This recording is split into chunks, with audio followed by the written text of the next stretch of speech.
అధికారం మారిందనే కారణంతో అభివృద్ధి పనులను అడ్డుకోవడం సరికాదని తెలంగాణ రక్షణ సేన గజ్వేల్ నియోజకవర్గ ఇన్ఛార్జ్ కొట్టాల యాదగిరి విమర్శించారు. వ్యక్తిగత కక్షలతో గజ్వేల్ నియోజకవర్గ అభివృద్ధిని దూరం చేస్తున్నారని ఆరోపించారు.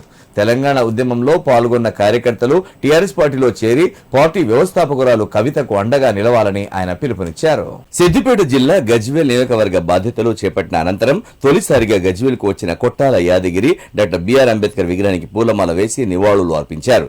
అనంతరం ఏర్పాటు చేసిన మీడియా సమావేశంలో మాట్లాడారు. తెలంగాణ రాష్ట్ర అభివృద్ధికి ఆదర్శంగా నిలిచిన గజ్వేల్ నియోజకవర్గంలో ప్రస్తుతం అభివృద్ధి పనులు నిలిచిపోయాయని అన్నారు. నియోజకవర్గ అభివృద్ధికి ప్రభుత్వం తగిన నిధులు కేటాయించడం లేదని ఆయన ఆరోపించారు. ముఖ్యమంత్రి రేవంత్ రెడ్డి మాజీ ముఖ్యమంత్రి కేసీఆర్ పై వ్యక్తిగత కక్షతో గజ్వేల్ అభివృద్ధి పనులను నిర్లక్ష్యం చేస్తున్నారని విమర్శించారు. ఇందిరా పార్క్ చౌరస్తా నుంచి కోట మైసమ్మ వరకు చేపట్టిన రోడ్డు విస్తరణ పనులు చాలా కాలంగా పూర్తిగాక ప్రజలు తీవ్ర ఇబ్బందులు ఎదుర్కొంటున్నారని పేర్కొన్నారు. తక్షణమే పెండింగ్ లో ఉన్న అభివృద్ధి పనులకు వెంటనే నిధులు విడుదల చేసి వాటిని వేగంగా పూర్తి చేయాలని ప్రభుత్వాన్ని డిమాండ్ చేశారు. అంతేగాని నువ్వు ప్రజల మీద కక్ష పెంచుకోవద్దు కదా.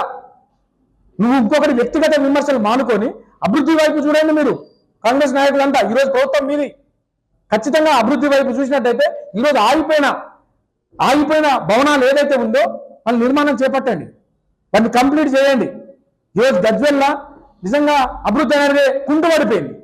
ప్రభుత్వం మారంగానే కుంటుపడిపోవాల్సిన అవసరం లేదు. ఈరోజు తెలంగాణలోనే గజ్వేల్ నియోజకవర్గం ఇట్లా తెలంగాణలో ఒక పార్టీ అభివృద్ధి చేయాల్సిన బాధ్యత ఇట్లా మీకుంది. గజ్వేల్ని అభివృద్ధి చేయాల్సిన బాధ్యత ఇట్లా మీద ఉంది. రాజకీయంగా మీకు పగలు ఉండొచ్చు, వ్యక్తిగతంగా మీకు పగలు ఉండొచ్చు, కానీ ఇక్కడ ప్రజల మీద మీకు పగ ఉండొద్దు.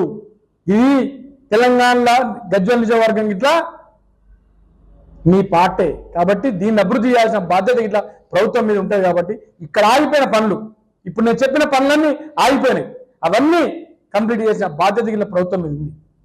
అదేవిధంగా మరి బీఆర్ఎస్ లో ఉన్నటువంటి ఉద్యమకారులకు నేను ఒక చిన్న విన్నపం చేయదలుచుకున్నా. ఉద్యమకారులారా, నా సహచర మిత్రులారా, సహచర ఉద్యమకారులారా, ఒక్కసారి ఆలోచించండి. బీఆర్ఎస్ లో